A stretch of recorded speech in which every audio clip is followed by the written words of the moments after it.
Colbyjack.net Serial Fiction is proud to present The Nut Heist by Trisha M. Wilson. Imagine the woods down the road from your dream house. The idyllic woods where small forest animals cavort for your amusement. A wood where two mighty kingdoms, one a kingdom of squirrels led by their albino queen Lucina, and the other a kingdom of chipmunks commanded by the devious, mostly albino cousin of Lucina, Zenith. On the surface, it seems peaceful, but beneath the surface runs a war for the hearts and minds of the squirrels of Aquerna. Join us now in the forests of Neverwhere, about a never when ago, for The Nut Heist.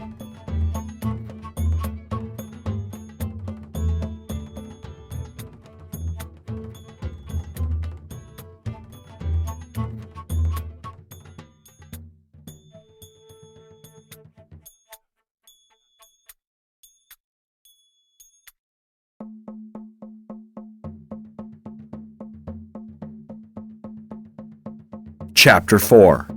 Robbery.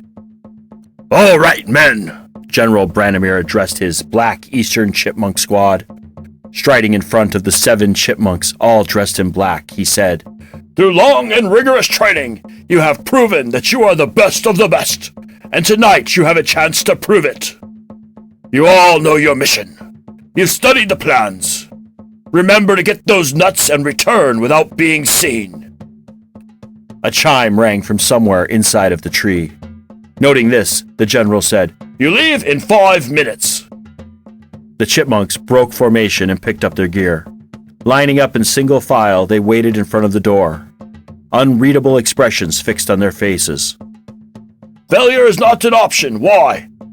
"Because Lord Dragomir never failed us," the squad shouted. "And because your lord didn't fail us, we will not fail his son, Lord Zenith. Go with the blessings of the great Dazbog. Move out!" General Branimir ordered. Without making a sound, the elite chipmunk squad passed through the door, ready to complete their mission. Lucina's sleep was troubled. The mumbles and grumbles of her people came to her in dreams. They pulled her awake, denying her the tranquility of sleep. The same nagging doubts kept after her, like a child who ran in circles chasing her own tail.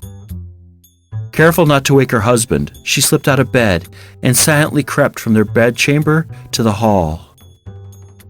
Standing in the hall, Lucina did not know where to go.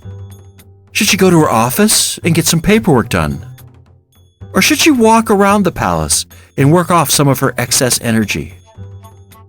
She decided that the responsible thing to do was to work, especially since some of the palace walls were thin. In addition, cots and sleeping people lined the halls, and she didn't want to wake anyone up. She quietly went to her office. Entering her office and lighting a few needles, she settled behind her paper-laden desk. Looking at the piles of paper that she needed to read and approve, she just stared at them for a while, not moving a single page. Breaking herself out of the thoughtless trance, she pulled the nearest stack toward her and started to read the words.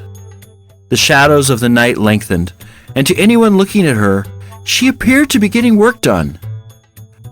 But all Lucina was really doing was moving papers around.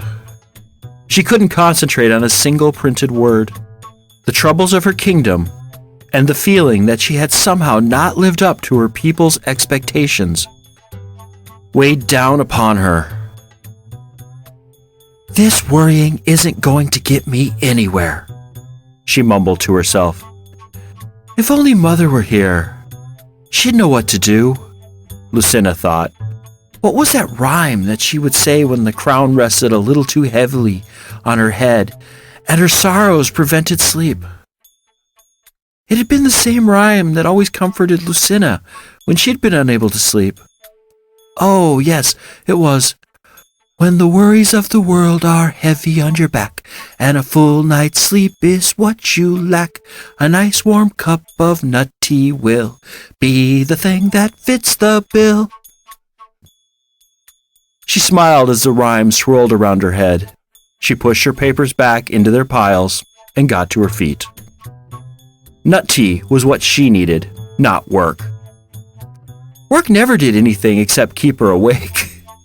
And if she was going to do anything good, she needed sleep. Walking quietly around the various cots, Lucina came to the door to the kitchen. Usually the door was kept unlocked, but because of the food shortage and the extra people in the palace, it should have been locked. Pulling the key out of her pocket, she noticed the door was open a crack. Distractingly putting the key back into her pocket, she pushed open the door and turned on the light. A loud yell greeted her. The BECS passed through the woods like a shadow across the pond. In well-timed leaps, they slipped between trees, blending into the night. Moving as gracefully as the finest dancers in the land, they glided past homes and beds of all who slept within the woods. They left no trace of their passage, even as they passed within mere feet of nests. The owls and vampire bats, the hunters of the night, barely caught a hint of their journey from one kingdom to another. Only a brush of breeze from a twitching tail or the soft fall of snow disturbed by their passage across the night marked their passing. The chipmunks of the BECS passed from tree to tree. Their focus never wavered from their goal. They maintained a steady pace few animals were capable of. Snow fell on and about them, but no comments passed between them. The storm was their ally, and they had learned early on to never say a bad word about an ally. Soon they passed the first boundary trees of Aquerna. They slowed their pace, further reducing their chances of being detected. Jasna, their leader, motioned for them to stop. Still as statues, they crouched on a branch and waited for her to speak. "Zarko, get up here," Jasna said quietly. "What do you see in here?" Peering into the darkness, Zarko tilted his head sideways for a few minutes. His eyes searched for movement, while his ears categorized each sound, trying to detect something that was not right. Only after he was sure of his findings did he say, "Nothing, on both counts. The snow is packed. Nobody has been out since the sun went to sleep. No lights are visible, and there are no sounds. All appears clear." "Good. Our target is on the other side of the kingdom. Move quietly and quickly. Follow me," Jasna said, taking the lead again. Careful to keep an ear and eye out for midnight prowlers, the group stealthily moved toward their target. They crossed the kingdom in a matter of minutes. Just as everything looked to be going according to plan, the moon appeared from behind the clouds, as if it chose that moment to begin a game of peekaboo. The BECS froze in the sudden light. "You've got to watch that," Zarko cautioned. "If we make a move when the moon is out, we'll be easily spotted." The BECS stood unmoving, waiting for the moon to go back behind the clouds. The second the light, which would reveal them, disappeared, they moved. The moon continued to play with them as they made their way to the tree nearest to the bank. Sitting on the tree branch, the group assessed their surroundings. The first thing they noticed was the increase in noise. All the Aquerna people staying in the same few trees amplified the normal groans and swishes of the forest. This extra noise would cover their activities nicely, and was an unexpected boon from the gods. The snow also added another element of sound to the forest. It creaked and crackled without the help of mortal animals. It was almost like a living thing, because nobody could control the snow. Only the gods knew when the snow would decide to blast its sounds, but trained as they were, the squad was able to ignore it. Listening to the snow would only distract them from their goal. Jasna, in the lead, motioned with her hand for her squad to stop. Nobody questioned her, as she motioned for Zarko to come next to her. He quickly moved to her side. She whispered, "Watch the guards. Tell Tell me what they're doing. Zarko concentrated as he looked into the darkness. Closer than before, they were clearly able to make out the fire keeping the guards warm. Time passed slowly before Zarko spoke. They're merely talking, complaining about their job. One of them is talking about some sort of issue with his wife. Watching the guard get to his feet to patrol the trunk, Jasna said, They have no idea we're here? No, he breathed, still concentrating on the moving figure. Everyone watched as the guard quickly walked around the tree, never looking up. When the guard returns, we will move, one by one, to the bank's limbs. Remember, Jasna cautioned. Don't make any sudden moves. The guard walked around the trunk of the bank. He checked the ground for any signs of intruders before returning to the fire. Walking under the protective ledge where the other guard was huddled, he said, I don't know why we have to walk around this tree every 20 minutes. The bank's never been broken into before. Why can't we wait in the bank? They don't want us to eat all the nuts. The other guard laughed. You're probably right, Lanzo, the first guard said with a chuckle of his own. What'd you do to get this shift anyway? I thought you were on the day shift. I was, Kuno, until they started the new shift rotation, Lanzo said. They got you too? I thought I was the only one who got the short end of that stick, Kuno said. Nah, you heard the new supervisor's reasoning for the mix-up, right? Lanzo said. No, what is it? Kuno said. Well, she didn't think it was fair to everyone that some of us were forced to take the night shifts and others always got the day. So there was this vote. While the guards talked, the squad carefully made their way onto the high branches of the bank. As each member landed, they froze and waited to see if the guards noticed them. Once they heard the continued banter, they relaxed and signaled for the next of their brethren to make the crossing. Once they were all assembled high up in the tree, Jasna spoke. All right, everyone. Get your bags out and ready to go. Isidore, you ready to break into this tree? Just tell me when, Isidore said. He lightly tapped the trunk of the tree. His ears strained to hear the change of tone that marked where the hollow part started. Start the second the guard passes our location, Jasna said. Right, he said, assembling his drilling equipment. The remainder of the BECS gripped their branches, waiting for the order to proceed. Lucina quietly opened the door to the kitchen and turned on the light. A cry of shock greeted her. She nearly jumped out of her fur. Quickly realizing who had yelled, she said to the kitchen's occupant, What are you doing here? Me? I'm just sitting here in the dark, sipping some tea, minding my own business, when my queen comes and tries to scare the living daylights out of me, Roswitha said, breathing hard. What about you? What are you doing here? I also came down for some tea, Lucina said, pulling a nut cup from out of the cabinet. She poured herself a cup. She sat down at the table and said in a heavy voice, I couldn't sleep. My mind kept going over the snow, the weird rumors, and the general sense of unrest. My mind stayed on the same subjects, but focused on the rumors about you. Normally in the times of crisis, the people don't turn on the leaders this fast, Roswitha said. It usually takes at least another week before the talk starts and people begin thinking of revolting. Thanks, Rose. That really makes me feel better, Lucina said sarcastically. I'd rather you feel bad but have the truth than walk blissfully around in ignorance, Roswitha said in a biting voice. The two stayed quiet for a few minutes, sipping their tea. Each contemplated their various worries. Nodding her head, Lucina made up her mind about something. You're right. I've been walking around with some ignorance. My parents taught me better than this self-pity I've indulged in. I can't change what people say or believe, but I can make sure that we have enough supplies to get through this storm." "What did you have in mind?" Roswitha asked, looking weary.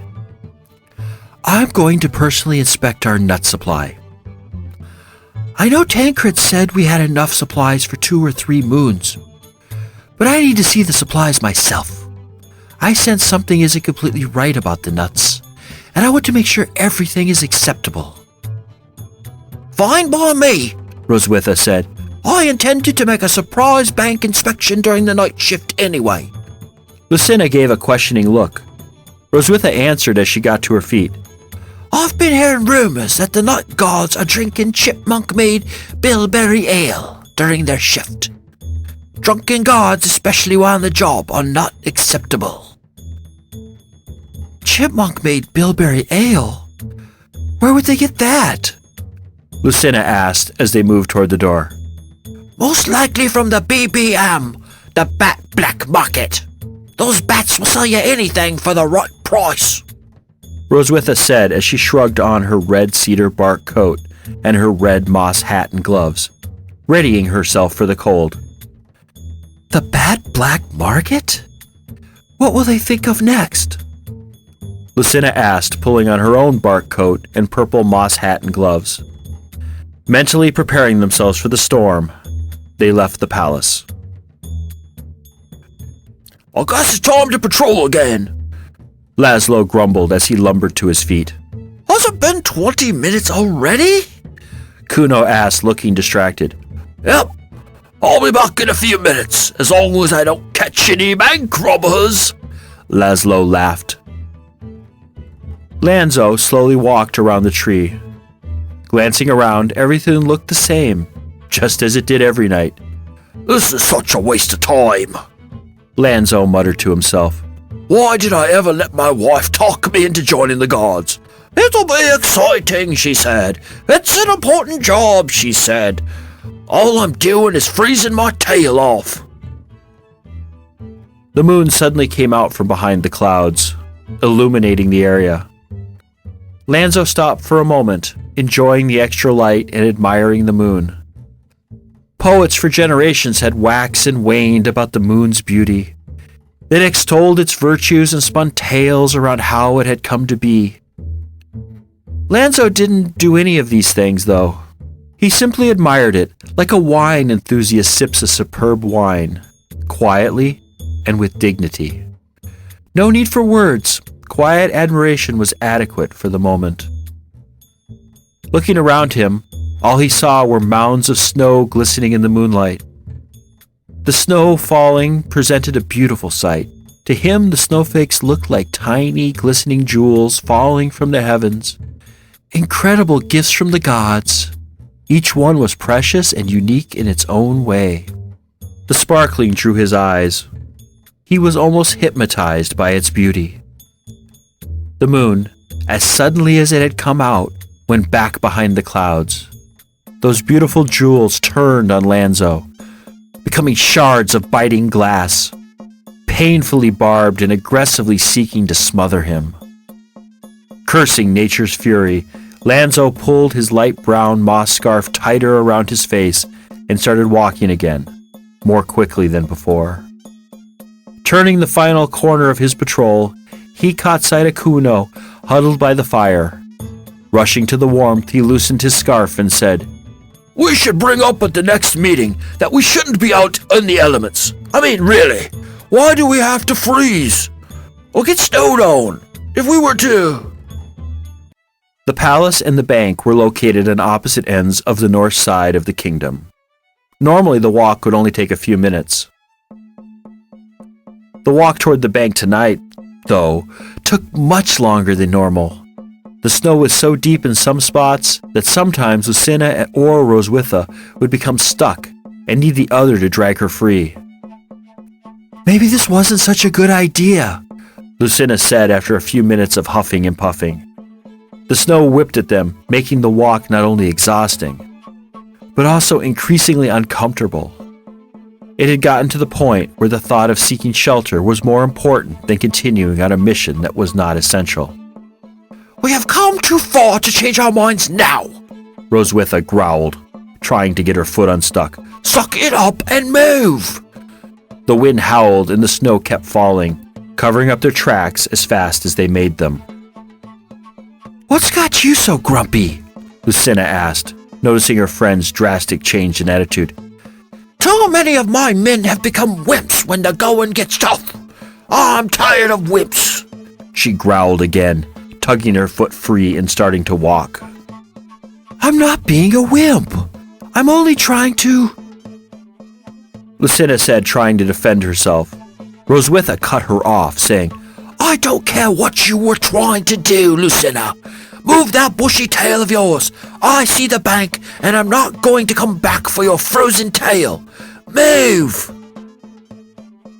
The fire the guards built shone like a beacon, drawing them out of the darkness and snow toward a safe haven.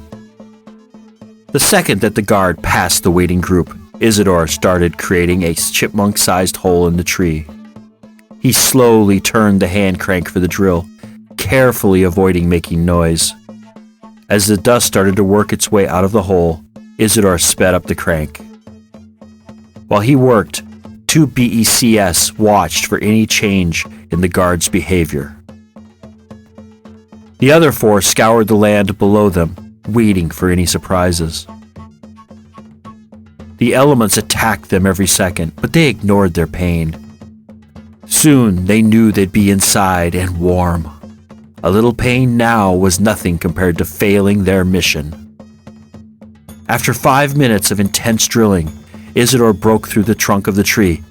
"Got it!" he whispered. Removing the drill from the hole, the squad was able to see inside the bank. Isidore put his tools away before standing and looking at Jasna for orders. "Good," Jasna said in a quiet voice. "We are 5 minutes ahead of schedule. Zarko, you stay out here and watch for trouble. Call out the time every 5 minutes. Everyone else, get inside and bag those nuts." 6 members of the squad slipped into the bank, their movements as quiet as ghosts. Sliding down the rope, they entered the bank's main nut chamber. Everywhere they looked, they saw nuts. The room was filled to the brim. There was barely room enough for them. No member of the squad could remember ever seeing so many nuts gathered in one location.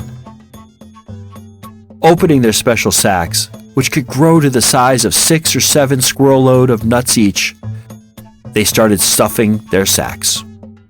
In the quiet of the bank, the minutes quickly ticked by. Only the muted sound of nuts clanking permeated the air. 5 minutes have elapsed, Zarko called down into the chamber. "Still no sign of trouble."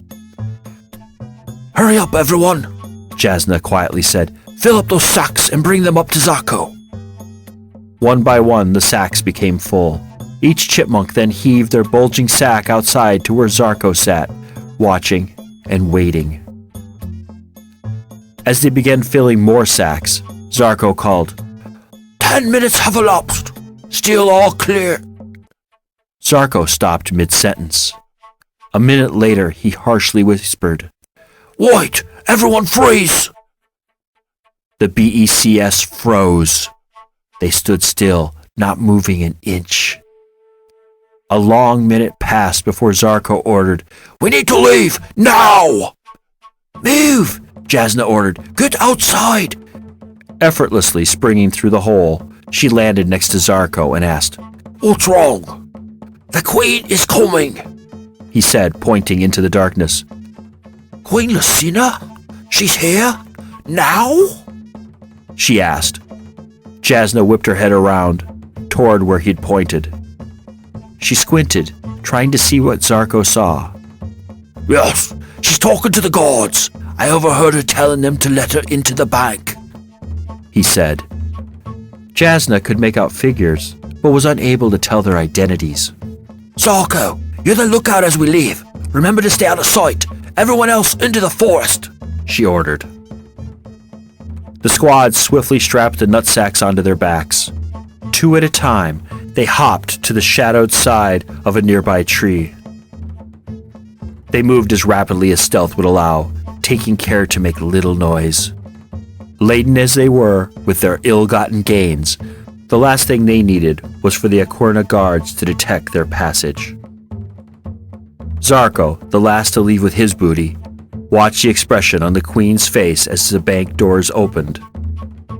Her white fur turned gray in disbelief before he disappeared into the night. Lucina stared at the inside of the bank. What was once hundreds of neatly stacked nuts were now merely scores in scattered and disheveled piles. I thought we had more nuts than this. Didn't Tancred say we had more nuts? Why aren't they piled neatly? Was this how it was at the start of your shift? Did you do this? Lucina asked the guards. Her voice rose in tone with every question she asked. No, Your Majesty. We would never do anything like this. As the bank looked like this at the beginning of our shift, well, Your Majesty, we didn't look inside the bank when we got here. Kuno said, avoiding her gaze.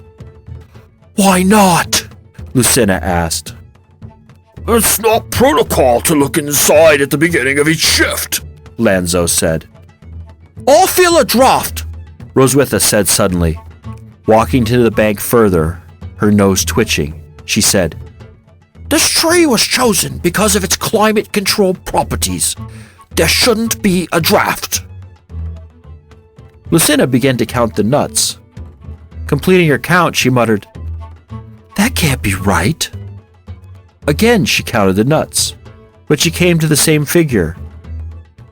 There's only enough here for 2 moons max, not 3. Why did Tancred tell us that there were 3 moons worth of nuts? I found a hole in the bank's trunk. Roswitha's yell echoed in the bank. Guard, go sound the alarm. We've been robbed. Go! Roswitha repeated the order when neither guard moved. Kuno ran out to sound the alarm while Lanzo stayed and waited for orders. Secure the front door. Nobody gets in without my order or a royal order. Understood? Yes, Admiral, Lanzo said, turning to the front door. Who would do this? Lucina asked. Give me a few minutes and I'll have an answer for you, Roswitha said, looking up to study the hole. In the background, she heard the clanging of the alarm echoing in the night. Effortlessly climbing up to the hole, Roswitha studied it with immense concentration. Her nose twitched as she sniffed the air around it. Hopping down, she went to the front door and said to the guard, When the army arrives, tell them to secure the perimeter on the ground and in the tree. They are to await my further orders. Yes, Admiral, Lanzo said again, looking very intimidated by Roswitha's authority. Roswitha walked back towards Lucina and said, There were at least 4 of them, maybe 6. The size of the hole, along with the smell in the air, tells me that it was chipmunks. They haven't been gone long. I'm going to look outside. Care to join me? Yes, I want to see up close where they came in, Lucina said. The two left the bank and walked around the tree. The snow abated while they were in the bank. While it continued to fall, the snow was now slow and gentle. The storm's fury spent for the moment. In the distance, they heard what sounded like a flotilla of giants making their way through the deep snow as quickly as they could. The barks of the leaders echoed among the trees as they encouraged their men to move faster. Roswitha looked up as she walked, searching for the hole the intruders had created. Stopping suddenly, she lifted her arm and said, There! She pointed to the branch nearest the hole. One at a time, they jumped upon the branch. Roswitha inspected the hole and the surrounding area, while Lucina searched for evidence around her. Will you be able to track them? Lucina asked when Roswitha finished her inspection. No. They kept to the trees the whole time. They never even touched the snow on the ground, and they avoided snow that lay upon the boughs. They were very smart. They only traveled upon branches swept clean by the blowing winds. By now their scent is long gone, Roswitha said. But you could get their scent in the bank. Why can't you follow it now that you know what you're looking for? Lucina asked. That was an enclosed space. It held the scents in the calm air. With the blizzard, the scents have blown around the forest. Even my best trackers would be lucky to find a hint of the scent a tree or two away. No, there is no way to track them. The blizzard aids the thieves well, she answered. A sound came from below. They looked down and saw the soldiers securing the perimeter. Each squirrel on the ground was a foot away from his fellow squirrel, creating a barrier. Around and above them, they heard even more squirrels taking to the trees, finding good perches in order to watch for more thieves. We're done here, Roswitha said. Let's go talk to the guards. As swiftly as the BECS had traveled while moving toward their target, they moved just as rapidly while leaving the scene of their crime. Making only a hint of noise, they passed through the slowly awakening forest, intent on returning to headquarters. Zarko, acting as the rear guard, kept watch in case anyone tried to follow or pursue them. However, the roundabout route they took made that possibility minute. Only a team superior to them would have a glimmer of hope following them without detection. Even with all these security checks and precautions, their journey back to base felt like it took less time than the trip to the bank. The sun was scarcely beginning to wake for the day when they finally made it to the safety of their headquarters. With Jasna in the lead, they entered the secret entrance. Pacing around the briefing room, General Branimar waited for them. "How did it go?" he asked before all were present. "Reasonably well, General, but we ran into a small complication," Jasna said. She dropped her sacks to the floor. "A small complication? Is that what you'd call it?" A strong-looking chipmunk asked in a low voice. "Yes, Perun, that is what I'd call it," Jasna replied in a tight voice. Perun only shrugged before he went to put away his gear. "What was this complication?" Branimir asked. "We were 5 minutes ahead of schedule when Zarko spotted the Queen walking toward the bank," she said. "What? The Queen of Aquerna? Out at night during a blizzard?" he asked, shocked. "Yes, sir. She must have been pulling a surprise inspection on the bank. That's the only reason we could come up with. But don't worry. We got away before she or the guards saw us. We left no trace behind," Jasna reported calmly. "How many sacks of nuts did you bring back?" he asked. 8, Isidore said after counting all the sacks. "What percent of their nuts is that?" Branimar asked. "About a third," Jasna said after a brief pause. Branimir opened his mouth to say something when Jasna cut him off. "I know we didn't get as many nuts as you wanted, sir, but we worked as fast as possible and couldn't stay longer. Once the Queen showed up and went into the bank, the element of surprise was out of our hands. There wasn't anything more we could have done but leave." "I know," Branimir said after a second. "But I am the one who must tell our liege that we didn't steal all their nuts, not you." Lucinda watched as Roswitha interviewed each guard separately. "Tell me what happened tonight," Roswitha ordered, leaning back in her chair. "Nothing out of the ordinary. We were merely keeping guard like we always do," Lanzo said nervously. "While on duty, did you drink, eat, or smoke anything you shouldn't have?" she asked. "Drinking? You mean like ale? No. We were both sober. I, for one, would never drink on the job," Lanzo said. "What about the other guard?" she asked. "He didn't drink anything either," he said. "Did you fall asleep at any time?" "No." "Did the other guard fall asleep?" she asked. "Never. Neither of us fell asleep. We were both alert the whole time." "All right. Tell me about your rounds," she said. "Well, we each took turns doing the rounds, every 20 minutes, just like we were ordered to. Neither of us heard nor saw anything," Lanzo said. Nothing odd happened. Nothing out of the ordinary, Roswitha asked. No, Admiral. We would have checked it out or sounded the alarm if that had been the case, he said. How did you do your rounds? Lucina asked from her seat next to Roswitha. I don't understand, Your Majesty, Lanzo said. He looked in her direction, but not actually at her. I mean, did you look at your feet? Or did you look up? How exactly did you do your rounds? Lucina asked. He said slowly. I looked at the tree level, and it obviously looked right in front of me. I did glance around to make sure I didn't see anyone.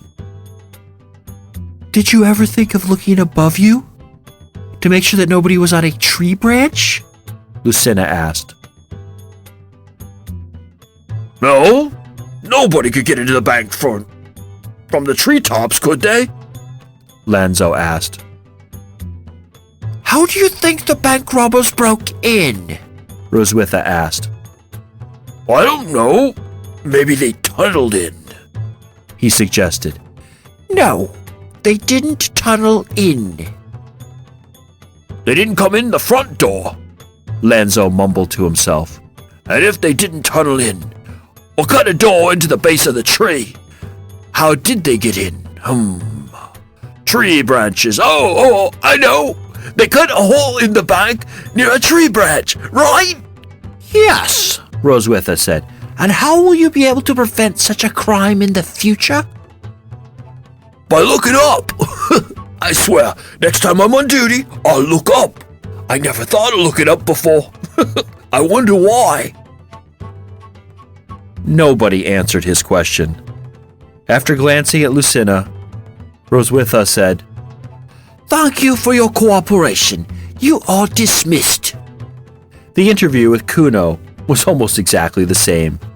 Same answers to the same questions. They never looked up, Roswitha said after the second man had left. They never looked up. Do you know how many times I've told the guards that they've got to always look up? I know, Rose, but you can't change the past. All we can do is look to the future.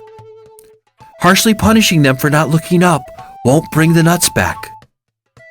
Don't you think I know that? Roswitha said angrily, pacing around the room. It makes me so mad that those security guards don't listen when I speak to them. How many times in a 12-moon period do I have to go and remind them how to do their job? 12? 20? Every day? What do I have to do to make these simple steps stay in their mind? Perform a puppet show? Or bring in a circus act to demonstrate what they should do? Calm down, Admiral, Lucina ordered. Roswitha stopped and took a deep breath, trying to regain composure.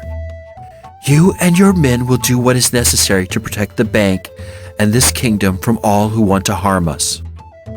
I don't care if someone has to talk to them 5 times a day and do a puppet show.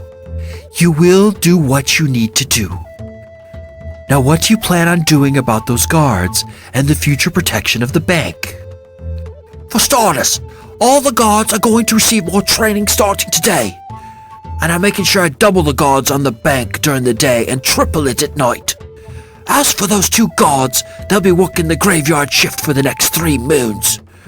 One more mess up and they'll be let go, she said. That sounds fine. We can't afford to lose any more nuts. You'll be including some guards in the treetops, correct? Lucina asked. Yes, I have a special squadron of air squirrels who will be perfect for the job. The commander's been complaining that they don't have enough to do. Now they can watch the branches of the bank, Roswitha said. I had Tancred do a complete inventory of the nuts. We lost 1/3 of our supply. The one good thing that can be said is that they didn't find the secret seed room, Lucina said. You mean that room under the bank floor? Yes, that is a good sign. At least we know that someone high up in the ranks wasn't helping them, Roswitha said with a sigh. What are you going to tell the people? About the robbery? I'm going to tell them what happened. At least most of what happened. I'm not going to mention how the thieves got in. I honestly don't need to. I know those guards will tell everyone for me. They'll make the theft into some Herculean effort pulled off by masters of their craft. No, I'm not going to say how they got in, except mention that extra guards are now in place, making it impossible to get in without detection. I don't want someone getting the idea that they too will be able to break into the bank, Lucina said. No, that wouldn't be good.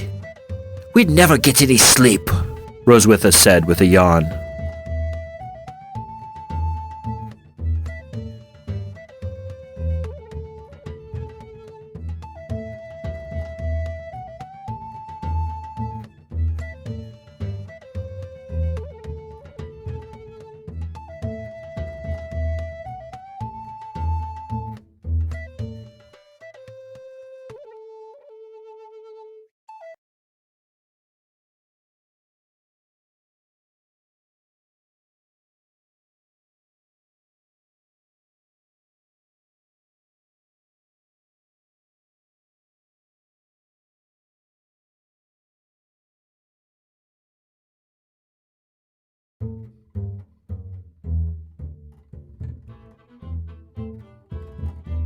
Chapter 5.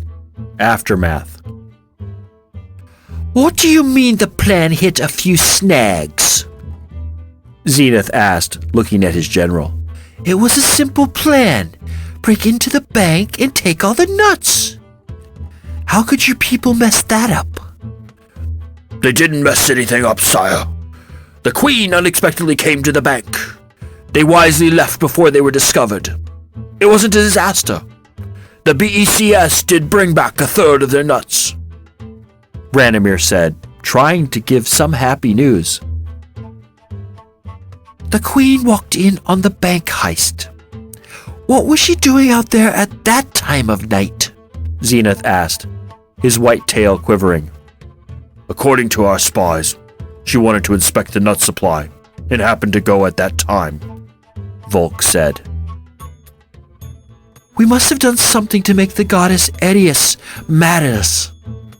Otherwise, we never would have received such bad luck, Zenith said, pacing around his study. His forehead puckered, making his black chipmunk stripes prominent on his face. We still took a third of their nuts, Branimir reminded. A third is better than nothing, Zenith muttered to himself. What do our spies tell us about the people's reaction to the news of the heist? The people are angry and surprised that they have been stolen from. Some question how this could have happened. The Queen tried to assure them that these were unusually gifted thieves, and that more precautions would be implemented in the future. The fear of a common enemy has strengthened the monarchy's rule. Even the dissenters we sponsored now gather in support and admiration of the Queen. Our spies are following their lead as to not be detected as our agents, Volk said in a flat voice. They now support and admire her? They aren't angry that she didn't stop it before it occurred? Zenith asked. No, sire, Volk answered. Those squirrels aren't acting as I thought they would. They should be angry. They should not admire her. He paced the room for a minute before looking at his two advisors. We will simply have to come up with a better plan in the future, right? Zenith asked, his red eyes gleaming. Yes, sire, they said in unison. What plan didn't work out? Penelope asked, gliding into the room. You may leave, Zenith said to Volk and Branimir. Madam, they murmured as they both bowed to her before they left the room. What plan, Zenith? She asked again, an evil glint in her eyes. Zenith knew that glint well. It meant nothing good if she did not get a response fast. I was planning a surprise for you, but it didn't work out exactly how I'd planned. Zenith said, moving toward her slowly, as if approaching an animal that would attack if snuck up upon. Tell me what happened, she commanded, her voice going quiet. I had some of my men go deprive the Aquerna Bank of their nuts, he said. What went wrong? She asked, not opposed to the idea of stealing from someone else.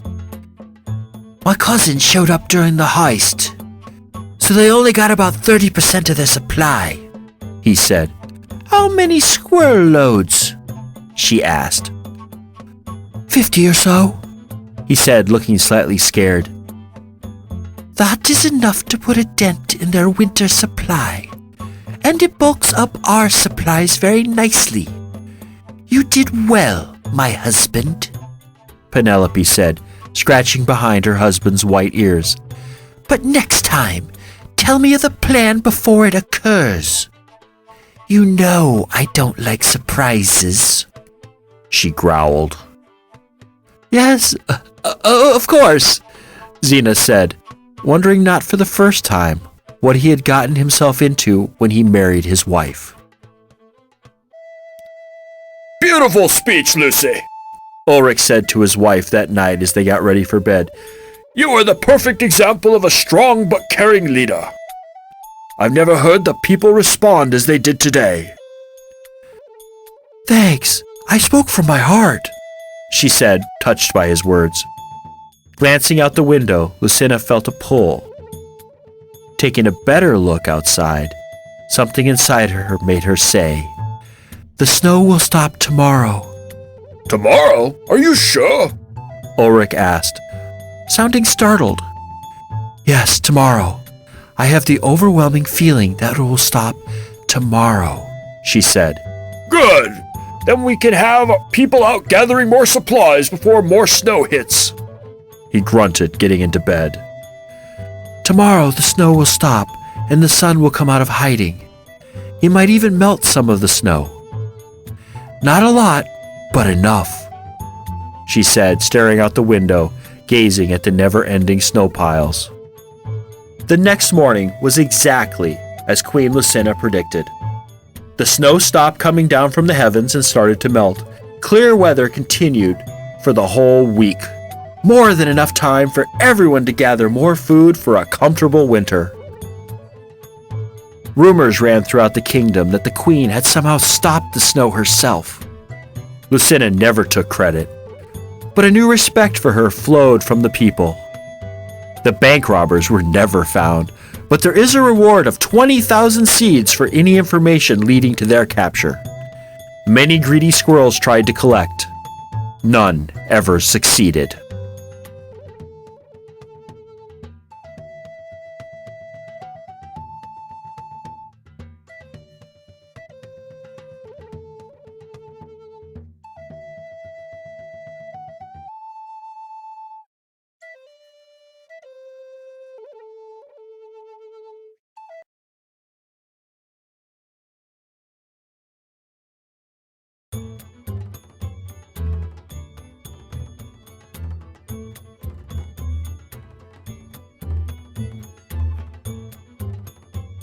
This has been a Colbyjack.net production.